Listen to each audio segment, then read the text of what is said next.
In the evenings, Tima works as a courier, or at least he tries to. Rubio, a local thug, keeps hunting him down with his gang. Right now, Tima almost gets run over by a car, but at least he manages to escape his pursuers. Still, it's far too early to relax. Rubio isn't going to let him go that easily. Tima lives with his mother, his sister, and his grandfather, who suffers from Alzheimer's. One day, Tima takes his grandpa to the hospital and then heads to work at a store. There, he can't take his eyes off a girl.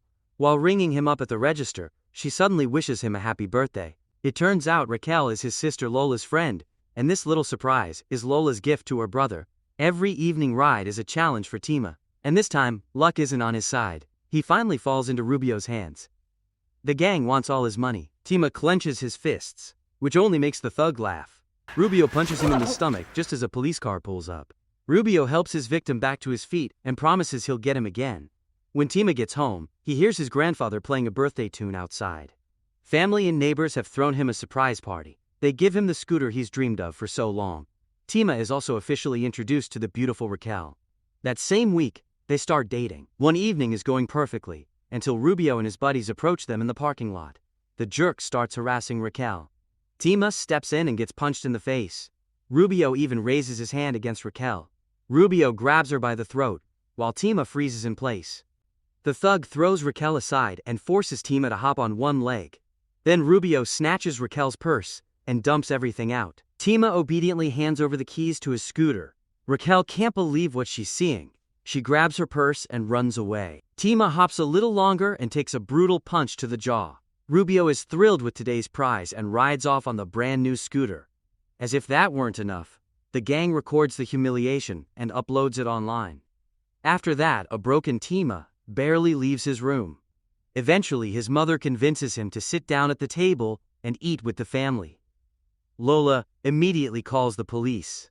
Lola is tired of their mother babying her weak brother when he won't even stand up for himself. In her eyes, he's chosen to be a victim. The family argument triggers an episode for their grandfather. Tima gathers his strength and finally goes outside again, which makes his mother happy. Raquel, however, won't even look at him. She's already seeing another guy. Still, life goes on. Tima returns to his job at the store and signs up for boxing classes, so next time he can defend himself. He starts riding around the city again in the evenings with his delivery bag on his back. Day by day, Tima grows stronger and more confident.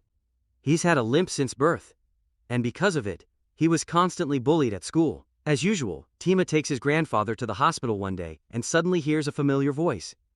It's Rubio's. Tima's breath catches in his throat. He looks into the room and sees the bully lying helpless in bed. His legs look like straw. A therapist tries to bring them back to life, but it's useless. Tima turns around and runs. His old enemy crashed on the stolen scooter and suffered a severe spinal injury. He will be paralyzed for the rest of his life. That evening, Tima replays the video of his humiliation, lets the anger build, and the next day heads to the rough part of town. He wants to visit Rubio. It turns out he's the first person to do so since the accident. Rubio is alone in his apartment, so a neighbor opens the door. Tima looks around. Empty bottles are everywhere. Rubio lies on his bed in his room. He explodes with rage when Tima touches his things, but he can't stop him. Tima wants Rubio to apologize. Rubio refuses. Tima simply turns around and leaves. The bully can't even turn his music back on. That night, Tima can't sleep. He asks his mother what she would do to her enemies. She could name her best friend and her ex-husband, who left her for that friend. She describes revenge in vivid detail, but in the end, she let it go and focused on her loved ones instead. That, she says, is what really matters. Tima came back to see Rubio again. This time, Rubio was sitting in a wheelchair, watching TV.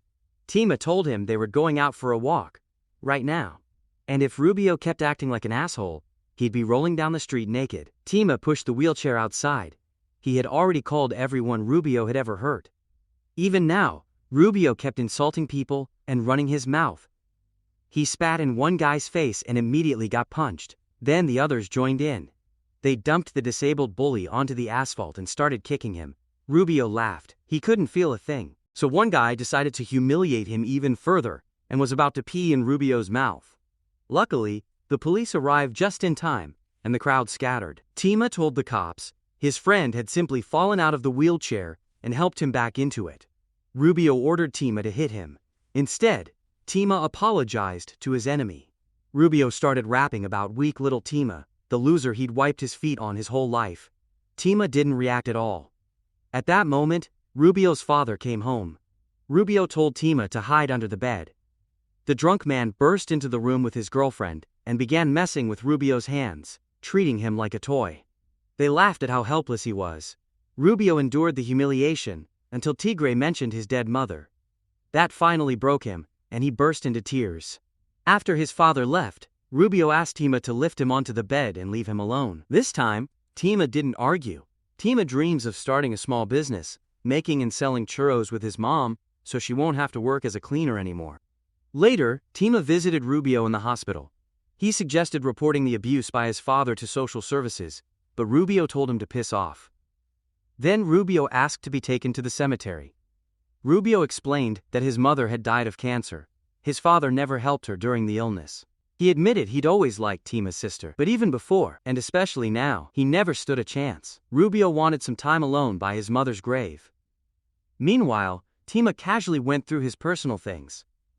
In a notebook, he found song lyrics.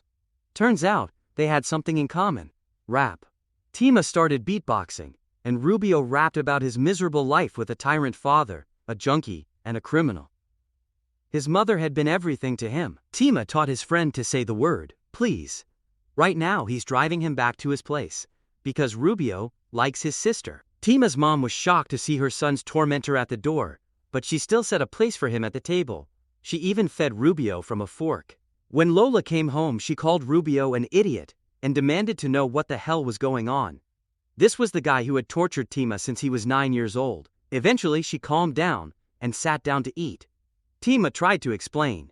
He takes care of Rubio because Rubio has suffered far more than he ever did. Tima isn't angry at him anymore. Rubio convinced Tima to steal his father's van. Tima forgot to buckle him in, and Rubio smashed his head into the dashboard. You just stole a car, Rubio sneered.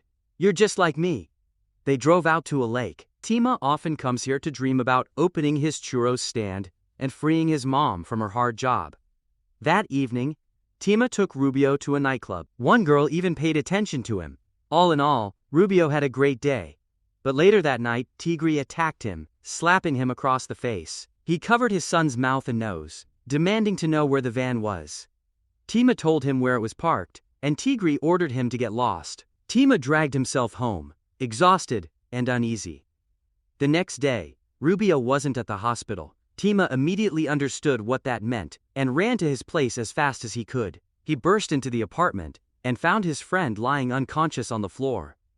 A torn urine bag was lying nearby. Tima lifted Rubio onto the bed, undressed him, and gently began wiping his body with a sponge. Something snapped inside Tima. He said they were leaving this place together, no matter what. Rubio listed the things they needed to take, and Tima started putting the plan into action. Tima beat his friend until Rubio lost consciousness. Then he knocked on the neighbor's door and showed her the battered man. The police arrived before Tigre did. No one doubted who was responsible. The neighbors applauded as the bastard was shoved into a police car. Rubio knew where his father hid the money and told Tima to take 2,500 euros, exactly the price of the stolen scooter. Another 2,000 Rubio kept for himself. The rest would go into the churros stand his friend planned to open. Rubio spent his share on a new wheelchair he could operate on his own. Soon, the churros stand opened with a small celebration. Lola stayed close to Rubio and thanked him. Despite everything, he had never felt happier. One day by the pool, Rubio caught himself staring at Lola. Then he noticed a couple kissing nearby, and finally, an old helpless man, much like himself. Rubio asked Tima to help him one last time in his life. Tima refused outright. "You asshole," Rubio said softly. "You're my friend." One day, Lola passed a message to her brother from Rubio. "Sorry for everything. Goodbye." Tima rushed to the hospital. Rubio was gone. A crowd had gathered near the pool. Tima ran to the edge and saw a familiar wheelchair lying at the bottom. A doctor quickly told him Rubio had survived. They'd pulled him out in time. Later, in the ward, Rubio admitted he wasn't going to stop trying. The next day, Tima seemed lost in thought. He visited Rubio again and loaded him into his father's van. It looked like he had finally decided to honor his friend's request. He drove him out to the lake. Tima carefully lifted Rubio from the van and rolled him toward the water. Then he inflated a mattress and filled a syringe with sleeping medication. With tears in his eyes, Tima gave Rubio the injection and laid him on the mattress. Rubio fell asleep almost instantly. When the mattress drifted onto the water, Tima stabbed it with a knife and pushed it away. He broke down crying and slowly walked back toward the shore. Rubio's body slipped beneath the surface. Tima sat in the van, unable to drive away. Suddenly, he ran back into the lake, searching desperately. He found Rubio, dragged him ashore. Rubio coughed and spat out water. Tima was overwhelmed with relief. His best friend was still alive. But then we see Tima sitting alone on the shore. He didn't save Rubio after all.